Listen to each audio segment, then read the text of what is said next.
কক্সবাজার সমুদ্র সৈকতের পাশে জাইকার অর্থায়নে নির্মিত হচ্ছে সুগন্ধা থেকে কলাতলি পর্যন্ত ১.৬ কিলোমিটার সড়ক।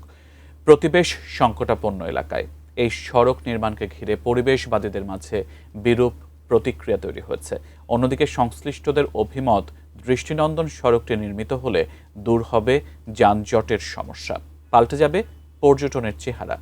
সৈকতের সুগন্ধা থেকে বিস্তারিত জানিয়েছেন আমাদের কক্সবাজার প্রতিনিধি অর্পণ বড়ুয়া।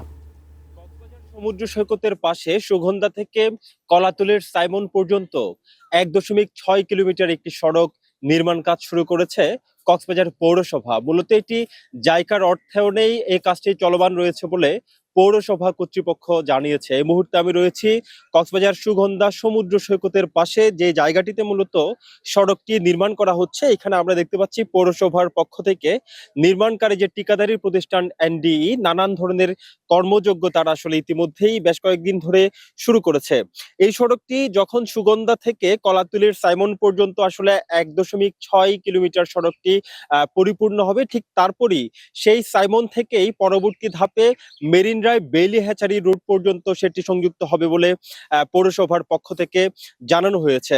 ইতিমধ্যেই সড়কটির নির্মাণ কাজ শুরু হওয়ার পর থেকেই আমরা জানতে পেরেছি কক্সবাজারে যারা পরিবেশবাদী রয়েছেন, যারা পরিবেশ নিয়ে চিন্তা ভাবনা করেন, কাজ করেন, তাদের মাঝে বিরূপ প্রতিক্রিয়া তৈরি হয়েছে। তারা বলছেন সমুদ্র সৈকতের যে প্রতিবেশ সংকটাপন্ন এলাকা, বিশেষ করে সমুদ্র সৈকত থেকে যে ৩০০ কিলোমিটার নূর ডেভেলপমেন্ট এরিয়া রয়েছে, এই নূর ডেভেলপমেন্ট এরিয়ায় মূলত এই সড়কটি নির্মাণ করা হচ্ছে, যার ফলশ্রুতিতে আজকে কক্সবাজার পরিবেশবাদী যারা রয়েছেন কক্সবাজারের, তারা কক্সবাজার জেলার প্রশাসকের মাধ্যমে প্রধানমন্ত্রীর প্রতি দৃষ্টি আকর্ষণ করে একটি স্মারকলিপি প্রদান করেছেন। পাশাপাশি কক্সবাজারের স্থানীয় বাসিন্দা, ছাত্র থেকে শুরু করে সকল শ্রেণী পেশার মানুষ এই কক্সবাজার সমুদ্র সৈকতের সুগন্ধায় তারা একটি মানববন্ধনের আয়োজন করেছেন। তারা বলছেন এখানে যেহেতু সমুদ্র সৈকতের